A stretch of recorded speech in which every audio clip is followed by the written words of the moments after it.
Bienvenidos a Nespris. Prepárate para descubrir secretos, datos curiosos y detalles sorprendentes que muy pocas personas conocen. 15 secretos de Assassin's Creed, tercero que casi nadie conoce. 1. Ubisoft eliminó una mecánica por consejo de los Mohawks. Uno de los detalles más curiosos de Assassin's Creed tercero ocurrió durante su desarrollo y no dentro de la aventura. Ubisoft quería representar la cultura Mohawk con el mayor cuidado posible y contó con asesores de la comunidad Kanien'ke Haka. Entre ellos estuvo Teyowi Sonte Thomas Deer, quien ayudó al equipo a revisar aspectos culturales del juego. Durante ese proceso apareció una idea que los desarrolladores habían considerado como mecánica jugable: el despellejamiento de enemigos mediante el uso del cuero cabelludo. El problema era que esa representación no correspondía con la cultura Mohawk que Ubisoft estaba intentando retratar. Los asesores explicaron que los Mohawks representados en el juego no practicaban el scalping de la manera que la mecánica sugería. Ubisoft decidió entonces eliminar esa característica antes del lanzamiento. El detalle es especialmente interesante porque demuestra que la investigación histórica no solo sirvió para diseñar escenarios o vestimentas, también llegó a modificar directamente las mecánicas que el jugador podía utilizar. Además, el actor Noah Watts recibió ayuda de especialistas para aprender Kanien'keha y representar a Raton Haketon. Profesores de lengua Mohawk incluso tuvieron libertad para modificar diálogos que consideraban poco naturales o culturalmente inapropiados. Miembros de la comunidad de Kanawa, que también participaron aportando voces y música. Gracias a esa colaboración, Connor no fue construido únicamente a partir de estereotipos de Hollywood sobre los pueblos indígenas. Y lo más sorprendente es que una mecánica que probablemente muchos jugadores nunca habrían cuestionado terminó desapareciendo precisamente por intentar representar mejor esa cultura. 2. El mundo de Assassin's Creed tercero comenzó como una maqueta. Antes de que la América colonial pudiera recorrerse digitalmente, parte de su presentación comenzó literalmente sobre una mesa. Alexandre Nesvexko, miembro del equipo de desarrollo de Ubisoft, necesitaba explicar visualmente cómo sería el nuevo escenario del juego. En lugar de utilizar simplemente dibujos conceptuales, tuvo una idea bastante extraña para un videojuego moderno: construir una enorme maqueta física. El equipo recreó partes de Boston, Filadelfia y otros elementos del entorno colonial utilizando modelos hechos a mano. Lo curioso es que Ubisoft ni siquiera tenía un departamento especializado en fabricar maquetas. Nesvexko terminó reuniendo empleados con habilidades poco relacionadas con el desarrollo tradicional de videojuegos. Una de las integrantes incluso tenía experiencia como pastelera y utilizó conocimientos de repostería para construir paredes y ladrillos en miniatura. El equipo tardó aproximadamente 3 semanas en construir aquella representación física. Después dedicaron otros días a filmarla y convertirla en una presentación para explicar la ambientación del proyecto. Algunas escenas fueron grabadas utilizando patinetas para conseguir determinados movimientos de cámara. Posteriormente, incorporaron personajes tridimensionales para que parecieran pequeñas figuras dentro de aquella maqueta. El resultado sirvió como una especie de película de presentación del mundo de Assassin's Creed III. Lo más curioso es que esa pieza terminó incluida como contenido especial en la versión remasterizada del juego, así que una parte del enorme mundo digital que conocemos comenzó, literalmente, con cartón, ladrillos en miniatura y personas grabando alrededor de una maqueta. 3. La famosa cabalgata de Paul Revere está más mitificada de lo que parece. Assassin's Creed III intentó representar uno de los episodios más famosos de la Revolución estadounidense, pero los desarrolladores descubrieron que la historia popular no coincidía completamente con los documentos históricos. La misión relacionada con Paul Revere está inspirada en su célebre cabalgata nocturna para advertir sobre el movimiento de las tropas británicas. Sin embargo, la versión que mucha gente conoce proviene en gran medida del poema de Henry Wadsworth Longfellow, publicado décadas después de los acontecimientos. El poema convirtió a Revere en una figura casi legendaria que cabalgaba prácticamente solo durante aquella noche. Los registros históricos cuentan una historia bastante diferente. Revere no realizó el recorrido completamente solo y formó parte de una red de mensajeros que transmitieron la alarma. Además, fue capturado por soldados británicos cerca de Lincoln y nunca llegó hasta Concord, como suele sugerir la versión popular. Ubisoft conocía estas diferencias porque el equipo consultó investigaciones históricas durante la producción. De hecho, los desarrolladores explicaron que querían evitar algunas de las exageraciones tradicionales asociadas con Revere. La misión del videojuego, por supuesto, necesitaba convertir aquellos acontecimientos en una experiencia jugable y por eso introduce elementos ficticios. Esto significa que la escena que juegas no pretende ser una reconstrucción documental exacta. Lo interesante es que incluso dentro de una saga famosa por mezclar ficción con historia, los desarrolladores se preocuparon por corregir ciertos mitos populares. Y así, detrás de una misión aparentemente sencilla, existe una decisión deliberada de mostrar una versión menos romántica de uno de los episodios más famosos de la Revolución estadounidense. 4. En Assassin's Creed III, la nieve realmente podía cambiar tu estrategia. Assassin's Creed III no utilizó el invierno únicamente como decoración para hacer que la América colonial pareciera más espectacular. Los desarrolladores querían que las condiciones invernales modificaran realmente la forma de desplazarse por el mundo. Cuando la nieve alcanzaba determinada profundidad, Connor podía moverse mucho más lentamente por el suelo. Esto hacía que atravesar el bosque por las ramas de los árboles se convirtiera en una alternativa mucho más útil. Los lagos congelados también podían convertirse temporalmente en nuevas rutas para desplazarse por la frontera. Incluso los enemigos podían verse afectados por las condiciones del terreno. La nieve profunda dificultaba sus movimientos y podía darle a Connor una ventaja durante una persecución. Esta idea surgió de una preocupación bastante realista del equipo de desarrollo. Ubisoft quería que el invierno tuviera importancia porque vivir durante esa época en el noreste de Norteamérica podía ser extremadamente peligroso. Por eso, el equipo trabajó para que la nieve no fuera simplemente una textura colocada sobre el paisaje. La profundidad del terreno podía influir en la velocidad y en las decisiones del jugador. Esto también ayudó a justificar una de las grandes novedades del juego: utilizar los árboles como auténticas rutas de desplazamiento. En títulos anteriores de la saga, el parkour estaba principalmente asociado con ciudades y edificios. Assassin's Creed III trasladó esa filosofía al entorno natural mediante el llamado tree running. Y por eso la nieve terminó convirtiéndose en algo mucho más interesante que un simple efecto visual. Podía cambiar literalmente la manera en que recorrías la frontera. 5. Ubisoft ocultó deliberadamente al verdadero protagonista de los primeros minutos. Uno de los mayores engaños de Assassin's Creed III ocurrió incluso antes de que el jugador descubriera la verdadera historia. Durante la campaña publicitaria, Ubisoft presentó a Connor como el gran protagonista de la aventura. Las imágenes, avances y materiales promocionales estaban diseñados para que el público pensara que Raton Hake sería el personaje central desde el primer minuto. Pero los desarrolladores tenían preparada una sorpresa que querían mantener completamente escondida. Al comenzar el juego, el jugador controla a Haytham Kenway, un personaje que prácticamente no había sido mostrado en la promoción previa. Durante varias horas, la historia hace creer al jugador que está siguiendo al protagonista principal mientras explora la América colonial. La identidad y las verdaderas intenciones de Haytham van revelándose poco a poco. Esta decisión fue completamente intencional por parte del equipo creativo. Los desarrolladores querían aprovechar la diferencia entre lo que el jugador esperaba encontrar y lo que realmente recibía al iniciar el juego.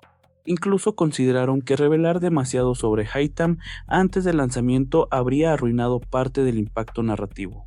La estrategia funcionó precisamente porque el público había llegado esperando controlar a Connor. En lugar de eso, Ubisoft consiguió convertir los primeros capítulos en una especie de gran giro argumental. Haytham tampoco era un personaje improvisado creado simplemente para retrasar la aparición de Connor. Su papel estaba conectado directamente con la historia familiar y con el conflicto entre Assassins y Templars. De esta manera, el juego utilizó su propia campaña de marketing como parte del engaño narrativo. Y probablemente esa sea una de las razones por las que tantos jugadores recuerdan todavía el comienzo de Assassin's Creed III como uno de los arranques más inesperados de la saga. 6. Assassin's Creed III casi nos llevaba a Londres. Antes de decidirse por la Revolución estadounidense, el equipo de Assassin's Creed III consideró seriamente ambientar el juego en Londres. La idea surgió porque Ubisoft quería explorar un periodo histórico diferente y todavía no tenía definido el escenario definitivo. Sin embargo, el equipo terminó descartando Londres porque consideró que la ciudad no ofrecía la combinación de elementos que buscaban para reinventar la saga. La alternativa estadounidense comenzó a resultar mucho más atractiva porque permitía combinar ciudades, naturaleza y grandes acontecimientos históricos. El director creativo Alex Hutchinson quería que el jugador pudiera encontrarse con personajes históricos, navegar y desplazarse por los árboles. Esa combinación terminó convirtiéndose en una de las características fundamentales del proyecto. De hecho, la posibilidad de saltar entre árboles fue una de las ideas que ayudó a convencer al equipo de que la ambientación estadounidense tenía potencial. Hasta ese momento, Assassin's Creed estaba asociado principalmente con ciudades densamente construidas y arquitectura vertical. La frontera obligó al estudio a imaginar cómo funcionaría el parkour cuando los edificios fueran reemplazados por árboles y rocas. Esto también llevó a Ubisoft a desarrollar nuevas soluciones técnicas para el movimiento del personaje. Curiosamente, años después Londres terminaría convirtiéndose en el escenario de Assassin's Creed Syndicate. Eso significa que una de las ideas descartadas durante la planificación de Assassin's Creed III acabaría convirtiéndose en el escenario principal de otro juego de la saga. El cambio de dirección permitió además que Assassin's Creed III se diferenciara claramente de sus predecesores. Y así, una decisión tomada durante las primeras etapas terminó influyendo indirectamente en dos entregas completamente diferentes de Assassin's Creed. 7. El combate naval de Assassin's Creed III cambió la tecnología de toda la saga. Las batallas navales de Assassin's Creed III fueron mucho más importantes para la franquicia de lo que parece a simple vista. El sistema fue desarrollado principalmente por Ubisoft Singapore, mientras el resto del equipo trabajaba en las demás partes del juego. El gran problema era que los escenarios tradicionales de Assassin's Creed estaban diseñados alrededor de objetos relativamente estáticos. Un barco, en cambio, debía moverse continuamente sobre un océano mientras llevaba personajes, armas y objetos encima. El equipo necesitaba conseguir que esa enorme plataforma móvil funcionara sin romper las reglas técnicas del mundo. Cuando finalmente lo consiguieron, el avance tecnológico tuvo consecuencias que fueron mucho más allá de los barcos. La tecnología, utilizada para crear plataformas móviles, permitió posteriormente incorporar otros objetos dinámicos al escenario. Uno de los ejemplos mencionados por los propios desarrolladores fueron los molinos de viento. Antes de ese avance, conseguir que determinadas estructuras grandes se movieran de manera convincente era mucho más complicado. Por eso el sistema naval no fue simplemente una característica añadida para hacer más entretenido Assassin's Creed III. También abrió una puerta tecnológica para futuras entregas de la franquicia. El equipo descubrió que podía hacer que grandes elementos del escenario se desplazaran sin comportarse como simples decoraciones. Esa evolución ayudó a ampliar las posibilidades de diseño de los juegos posteriores, y resulta especialmente curioso porque una mecánica que parecía centrada exclusivamente en barcos terminó influyendo en elementos aparentemente tan diferentes como los molinos. En otras palabras, la Aquila no solo introdujo navegación en la saga, también ayudó a cambiar la manera en que los mundos de Assassin's Creed podían funcionar. 8. Assassin's Creed III podía mostrar multitudes que antes eran imposibles. Assassin's Creed III estrenó una nueva versión del motor gráfico de Ubisoft conocida como Anvil Next, y uno de sus mayores objetivos era conseguir escenarios mucho más grandes y dinámicos. El cambio fue especialmente importante para representar batallas de la Revolución estadounidense con grandes cantidades de personajes al mismo tiempo. Las entregas anteriores utilizaban una tecnología que tenía muchas más limitaciones para manejar multitudes enormes. Anvil Next incorporó mejoras en iluminación, inteligencia artificial, animaciones y representación de personajes. Una de sus grandes ventajas era la posibilidad de manejar cantidades de personajes mucho mayores que las generaciones anteriores del motor. Esto permitió que las batallas de Assassin's Creed III pudieran transmitir una sensación de caos mucho más cercana a un enfrentamiento masivo. El motor también fue diseñado para soportar efectos ambientales como lluvia, nieve y niebla. Esa combinación permitió que el escenario dejara de ser simplemente un fondo y comenzara a influir en la experiencia del jugador. Las mejoras técnicas también fueron necesarias porque la frontera tenía una estructura completamente diferente a las ciudades de los juegos anteriores. Ubisoft necesitaba representar bosques, animales, caminos, asentamientos y grandes grupos de personas dentro de un mismo mundo. El resultado fue una versión mucho más ambiciosa del concepto de mundo abierto de Assassin's Creed. Además, Anvil Next terminó convirtiéndose en la base tecnológica utilizada por varias entregas posteriores de la franquicia. Esto significa que muchas de las capacidades que hoy asociamos con los mundos abiertos de Assassin's Creed comenzaron a desarrollarse precisamente para este juego. Así que cuando Assassin's Creed III llenaba una batalla con soldados, no solo estaba mostrando una guerra histórica, también estaba demostrando hasta dónde podía llegar la nueva tecnología de Ubisoft. 9. Red Dead Redemption apareció justo cuando Ubisoft estaba haciendo algo muy parecido. Durante el desarrollo de Assassin's Creed III ocurrió una coincidencia bastante llamativa con Red Dead Redemption. Ubisoft ya había planeado introducir una enorme zona natural y animales salvajes antes de que el juego de Rockstar llegara al mercado. El equipo de Assassin's Creed III llevaba tiempo trabajando en la idea de abandonar parcialmente las ciudades y crear una frontera mucho más abierta. Sin embargo, cuando Red Dead Redemption apareció, Ubisoft se encontró con un videojuego que utilizaba precisamente una gran región salvaje como uno de sus principales atractivos. También incluía caza de animales y exploración a caballo, elementos que Assassin's Creed III ya tenía previstos. La coincidencia provocó que dentro de Ubisoft se prestara mucha atención al éxito conseguido por Rockstar. Algunos miembros del equipo estudiaron qué estaba funcionando en Red Dead Redemption y pensaron en cómo podían llevar ideas similares hacia una dirección propia. Los responsables de Assassin's Creed III insistieron posteriormente en que la similitud no significaba que hubieran copiado el concepto. Según el guionista Matt Turner, se trataba de una especie de convergencia de ideas entre desarrolladores que estaban explorando posibilidades parecidas. Esto resulta especialmente interesante porque ambos juegos terminaron utilizando la naturaleza de maneras muy diferentes. Red Dead Redemption construía una experiencia centrada en el western y la vida fronteriza, mientras Assassin's Creed III utilizaba el bosque para parkour, caza, exploración y conflictos históricos. La coincidencia demuestra que diferentes estudios pueden llegar independientemente a ideas similares cuando las posibilidades tecnológicas empiezan a permitir mundos más grandes. Y en este caso, la aparición de Red Dead Redemption obligó a Ubisoft a mirar con más atención una dirección que ya estaba explorando. 10. Una parte de Assassin's Creed III que casi desaparece fue la historia de Desmond. Las misiones protagonizadas por Desmond Miles estuvieron constantemente amenazadas durante el desarrollo de Assassin's Creed III. Mientras el equipo construía la enorme aventura de Connor, algunos desarrolladores consideraban que las secciones del presente podían quitar espacio a la historia principal. El director de misiones Philip Bergeron decidió luchar personalmente para conservarlas. Su objetivo era conseguir aproximadamente 3 o 4 misiones ambientadas en el presente. Esa insistencia terminó dando lugar a las misiones en las que Desmond abandona temporalmente el Animus para actuar directamente.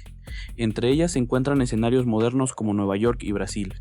El propio Bergeron explicó que mantener esas secuencias dentro del juego fue prácticamente un proyecto personal suyo. Incluso algunas misiones históricas estuvieron en peligro de ser eliminadas durante la producción. Esto demuestra que Assassin's Creed III estuvo sometido a constantes decisiones sobre qué contenido podía sobrevivir hasta el lanzamiento. La importancia de Desmond también estaba relacionada con el cierre de una historia que había conectado las primeras entregas de la franquicia. Ubisoft quería concluir ese arco narrativo mientras preparaba el futuro de la saga. El resultado fue un juego que alternaba entre la Revolución estadounidense y acontecimientos ocurridos en el mundo moderno. Curiosamente, esa estructura sería utilizada de manera diferente después de Assassin's Creed III. El final de la historia de Desmond marcó además un cambio importante en la forma en que Assassin's Creed trataría el presente, así que esas escenas que algunos jugadores consideraban una interrupción no estaban ahí por casualidad. Existieron porque parte del equipo de desarrollo insistió en conservarlas cuando perfectamente podrían haber terminado fuera del juego. 11. El protagonista de Assassin's Creed III casi tenía otro nombre. Raton Hacketon, conocido como Connor, fue diseñado como un personaje cuidadosamente conectado con dos mundos culturales, pero incluso su identidad pasó por varias decisiones durante el desarrollo. Los responsables del juego querían que su nombre indígena fuera auténtico y consultaron directamente a especialistas para evitar inventar una identidad superficial. Su nombre Kanien'keja es difícil de pronunciar para muchos jugadores, y por eso Ubisoft decidió utilizar Connor como nombre habitual durante gran parte de la aventura. La elección también tenía una función narrativa, porque el personaje debía representar el choque entre su herencia Kanien'keja y su ascendencia inglesa. Ubisoft explicó que precisamente buscaban un protagonista que no fuera simplemente patriota ni británico, sino alguien situado entre diferentes mundos. Para conseguirlo, contrataron consultores indígenas y contaron con Noah Watts, actor de ascendencia nativa, para interpretar su voz. Los asesores incluso ayudaron a revisar elementos culturales, lingüísticos y de vestuario. Esto convirtió a Connor en uno de los protagonistas más investigados culturalmente de la saga hasta ese momento. El equipo sabía que representar a una comunidad indígena implicaba riesgos que no existían de la misma manera en los juegos ambientados en Europa. Por eso recurrieron a personas externas al estudio para detectar errores y representaciones poco apropiadas. Incluso algunas líneas de diálogo fueron modificadas después de recibir recomendaciones de hablantes de Kanien'keja. El resultado fue un personaje cuya identidad lingüística y cultural no se construyó únicamente desde documentos históricos, y aunque Connor terminó siendo el nombre que millones de jugadores recuerdan, detrás de ese nombre existe una decisión deliberada para hacer que Raton Hacketon perteneciera realmente al mundo que Ubisoft estaba intentando representar. 12. Benjamin Franklin pudo haber sido el Leonardo da Vinci de Connor. Durante el desarrollo de Assassin's Creed III, Ubisoft consideró convertir a Benjamin Franklin en una especie de inventor y proveedor de dispositivos para Connor. La idea tenía bastante sentido porque Franklin fue uno de los personajes más polifacéticos de la época y realizó experimentos científicos, inventó objetos y estudió fenómenos eléctricos. Sin embargo, el equipo decidió finalmente no convertirlo en el equivalente directo de Leonardo da Vinci. Los desarrolladores consideraron que repetir aquella fórmula después de Assassin's Creed II habría sido demasiado predecible. En lugar de darle al protagonista un inventor que fabricara constantemente nuevos artefactos, prefirieron que Franklin funcionara como una figura histórica independiente. Esto también encajaba mejor con la intención de Assassin's Creed III de presentar a los personajes reales desde ángulos menos conocidos. El equipo había investigado enormes cantidades de correspondencia y documentos escritos por las figuras de la Revolución. Gracias a esa investigación descubrieron detalles bastante peculiares sobre Franklin que podían utilizarse sin convertirlo en un simple personaje de apoyo tecnológico. Uno de esos datos era su conocida preferencia por el pavo como posible símbolo nacional frente al águila. Ubisoft quería precisamente aprovechar este tipo de detalles históricos para hacer que los personajes parecieran personas reales y no estatuas de un libro de historia. Así, Franklin terminó teniendo una presencia diferente a la de Leonardo en las aventuras de Ezio. La decisión también ayudó a que Assassin's Creed III tuviera una identidad propia en lugar de repetir una fórmula que ya había funcionado. Y lo curioso es que Ubisoft tenía perfectamente identificado el potencial de Franklin como inventor, pero decidió sacrificar una idea divertida para evitar que el jugador sintiera que estaba viendo otra versión del mismo personaje de juegos anteriores. 13. Connor fue diseñado para luchar de una manera completamente distinta a Ezio. Cuando Ubisoft comenzó a definir el estilo de combate de Connor, el objetivo no era convertirlo simplemente en una versión más fuerte de Ezio Auditore. El equipo quería que su forma de pelear reflejara su experiencia como cazador y guerrero acostumbrado a enfrentarse a varios enemigos en espacios abiertos. Por eso Connor utiliza movimientos mucho más agresivos y fluidos, combinando armas diferentes durante una misma secuencia. Una de las decisiones más llamativas fue permitirle utilizar el Tomahawk junto con la hoja oculta. Esto hacía que sus animaciones de combate fueran visualmente distintas a las de los protagonistas anteriores. Ubisoft también desarrolló nuevas posibilidades relacionadas con el uso de armas de fuego, trampas y el rope dart. El objetivo era que el jugador pudiera improvisar en lugar de depender exclusivamente de los contraataques tradicionales de la saga. Los diseñadores hablaban de mezclar posibilidades jugables con espectacularidad cinematográfica. Una trampa podía utilizarse para eliminar a un enemigo, mientras que el rope dart permitía manipular las posiciones de los adversarios. Las ejecuciones dobles con el Tomahawk también fueron creadas para que el combate pareciera más brutal y dinámico. Esta filosofía coincidía con la personalidad de Connor, que debía sentirse diferente del protagonista elegante y refinado que había sido Ezio. Incluso el movimiento por el escenario fue pensado de otra manera debido a su experiencia en la naturaleza.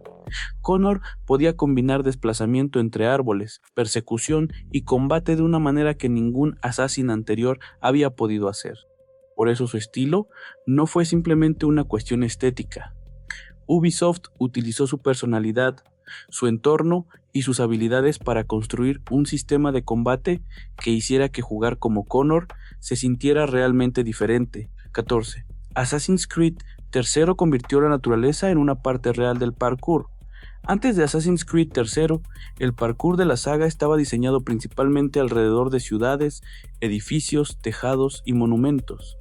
Ubisoft decidió cambiar radicalmente esa fórmula cuando creó la frontera, porque ahora Connor necesitaba moverse por un territorio donde podían existir kilómetros de bosque sin una sola construcción adecuada para escalar. El problema parecía enorme para el equipo de desarrollo, ya que el motor estaba pensado principalmente para escenarios urbanos. Los diseñadores tuvieron que descubrir cómo convertir árboles y formaciones naturales en superficies útiles para desplazarse. El resultado fue el sistema conocido como Tree Running, que permitía a Connor saltar de una rama a otra y utilizar los árboles como si fueran una gigantesca red de caminos elevados. Esta característica no era solamente una animación espectacular colocada sobre el escenario. Requería que los árboles estuvieran diseñados teniendo en cuenta las rutas que podía utilizar el jugador. La vegetación, por tanto, pasó a formar parte del diseño de niveles. Los desarrolladores llegaron a sorprenderse de que el motor pudiera manejar semejante cantidad de vegetación y movimiento. Además, el sistema permitía perseguir animales y enemigos a través del bosque sin regresar constantemente al suelo. Esto cambió completamente la relación entre el personaje y el paisaje. La naturaleza dejó de ser un espacio que simplemente atravesabas para convertirse en una superficie jugable. Ubisoft consideró este cambio uno de los mayores desafíos del proyecto porque hasta entonces Assassin's Creed había sido esencialmente una saga urbana. Y precisamente por eso la frontera de Assassin's Creed III terminó sentando una base importante para la evolución posterior de los mundos abiertos de la franquicia. 15. Una misión de Benedict Arnold utilizó palabras reales de la traición. Las misiones dedicadas a Benedict Arnold en Assassin's Creed III no fueron construidas únicamente a partir de la versión popular de la historia. Ubisoft investigó los acontecimientos relacionados con la conspiración de West Point y llegó hasta los registros de los procedimientos posteriores a la traición. El guionista Matt Turner explicó que algunas escenas contienen palabras realmente pronunciadas por personajes históricos involucrados en aquellos acontecimientos. Eso significa que determinadas frases escuchadas durante esas misiones no fueron inventadas libremente por los escritores del videojuego. El equipo intentó reconstruir quién estuvo presente, qué ocurrió y qué consecuencias tuvo cada acción utilizando la documentación histórica disponible. Naturalmente, Assassin's Creed necesitaba convertir esos acontecimientos en una experiencia interactiva, y por eso existen modificaciones relacionadas con la acción y el gameplay. Pero la estructura histórica de la conspiración fue tratada con bastante cuidado. Benedict Arnold resulta especialmente interesante porque comenzó la revolución como un oficial estadounidense y posteriormente terminó conspirando para entregar West Point a los británicos. Su nombre llegó a convertirse en un sinónimo de traidor en la cultura estadounidense.